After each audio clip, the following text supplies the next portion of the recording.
दो बात कहूंगा, रूडी जी के लिए कौन कौन वोट मांगेंगे जरा हाथ उठाना। लेकिन एक चीज याद रखना, लालू जी जैसे लोगों के सामने कभी वोट मांगने नहीं जाना,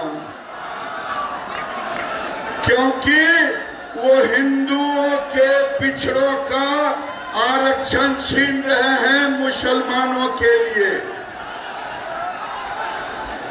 दूसरा, वोट मांगने जाना तो मैं अपने क्षेत्र में कहा था, राजीव प्रताप रूडी के लिए किसी देशद्रोही से वोट मत मांगना।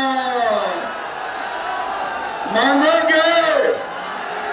नहीं मांगोगे ना? और किसी पाकिस्तान परस्त से भी वोट नहीं मांगना।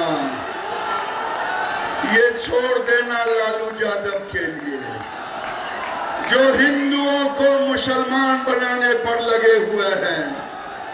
और आपको मैं चेतावनी दे रहा हूं कि आप सजग हो जाएं, नहीं तो ये वोट के सौदागर सनातनी पिछड़े हिंदुओं के वोट को छीनने पर लगे हुए हैं। विकास आगे भी होगा, लेकिन और अभी 50 एकड़ और अधिग्रहण का काम चल रहा। साथियों, सीतामढ़ी में बैकवर्ड फॉरवर्ड हो गया, समझ गए। लेकिन कुछ लोग को आदत है गुंडागर्दी से सरकार चलाने का, अपने ताकत से गुंडों के बल पर सरकार चलाने का। 15 साल रहे लालू जी मुख्यमंत्री, एक व्यक्ति का नाम बताइए आरक्षण दिया हो? कोई पिछड़ा हो, दलित हो, कोई आदिवासी हो? नहीं दिया।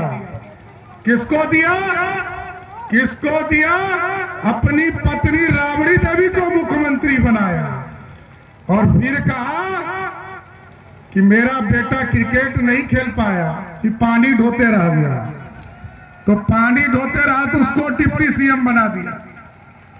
एक तरफ नीतीश कुमार की सरकार 2005 में आने के बाद महिलाओं को 50% आरक्षण देती है, और दूसरी तरफ लालू प्रसाद जी का परिवार अपने घर में बहू पर अत्याचार करके उसको घर से बाहर कर देता है।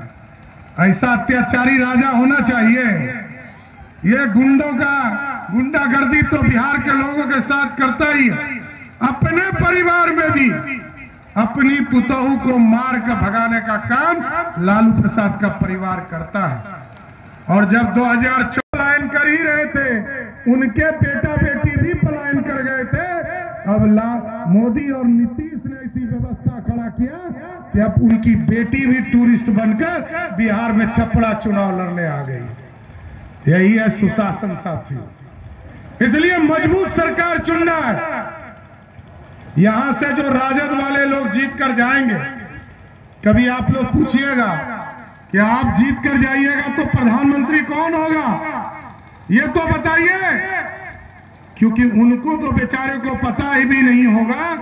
उनके नेता जो आका है लालू प्रसाद, उनको भी पता नहीं है कि देश का प्रधानमंत्री का उम्मीदवार कौन होगा।